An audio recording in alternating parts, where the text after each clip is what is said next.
Upupa Epops, the crown wanderer. At the edge of morning, when the countryside is still wrapped in silence, a strange little figure steps out of the shadows. It does not arrive with the strength of an eagle or the colorful noise of a parrot. It simply walks into the light, calm and confident, wearing a crown of feathers that seems almost too grand for such a small traveler.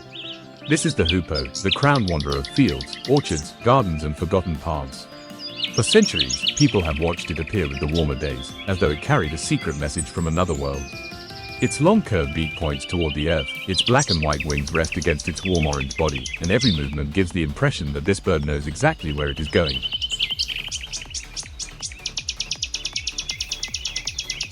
The hoopoe spends much of its life looking down, not because it is afraid, but because the ground hides everything it needs. Beneath the grass, inside the soft earth and under old leaves, tiny creatures move through a world invisible to us. The hoopoe listens, watches and gently pushes its long beak into the soil. Sometimes it finds nothing and continues walking. Sometimes it suddenly pulls out a small insect, tosses it into the air and catches it with perfect precision. There is something almost theatrical in the way it hunts. Its crown rises when it becomes excited or suspicious, transforming the quiet bird into a tiny king defending an invisible kingdom.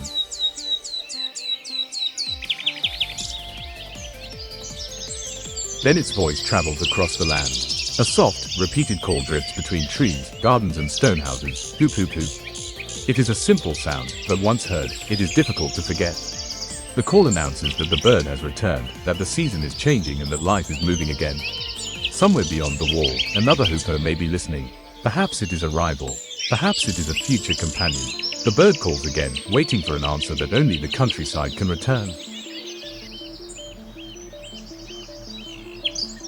For all its beauty, the hoopoe does not build a grand home. It searches for a hidden place, a hollow tree, a crack in an old wall, an opening in a quiet building or a forgotten corner protected from the outside world. Here, away from watching eyes, a new story begins. The female remains inside with the eggs while the male crosses the countryside searching for food. He returns again and again, carrying small prey in his beak. Outside, the world may be bright and dangerous, but inside the dark shelter, life waits patiently. Days pass, and the silent eggs become hungry voices. The chicks are small, fragile and completely dependent on their parents. Every arrival brings excitement. A shadow appears at the entrance, a curved beak enters the darkness, and another meal is delivered.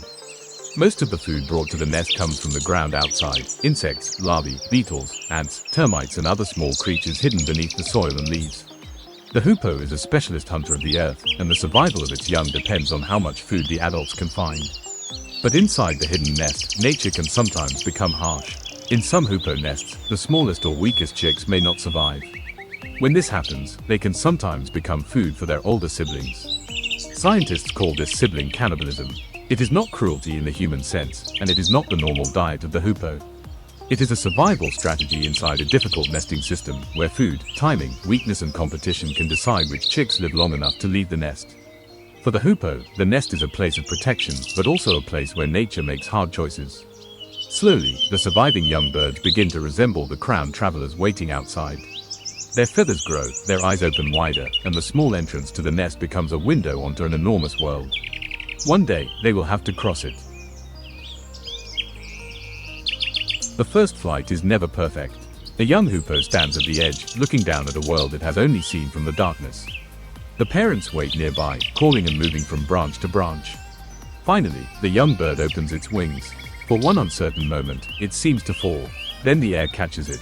The black and white wings spread like a moving fan, carrying the bird toward the ground, another tree or a nearby wall. The landing may be awkward, but the journey has begun. The crown rises, almost proudly, as though the young bird already understands what it has become.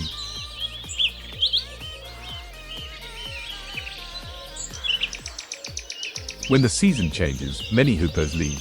They follow ancient routes across fields, coastlines and open skies, guided by a map that no human hand has drawn. Some travel enormous distances between Europe, Africa and Asia. They face storms, exhaustion and places where safe resting grounds have disappeared. Yet every year, many return to the same regions, sometimes to the same gardens and old stone walls. The journey connects distant lands, turning one small bird into a traveler between worlds.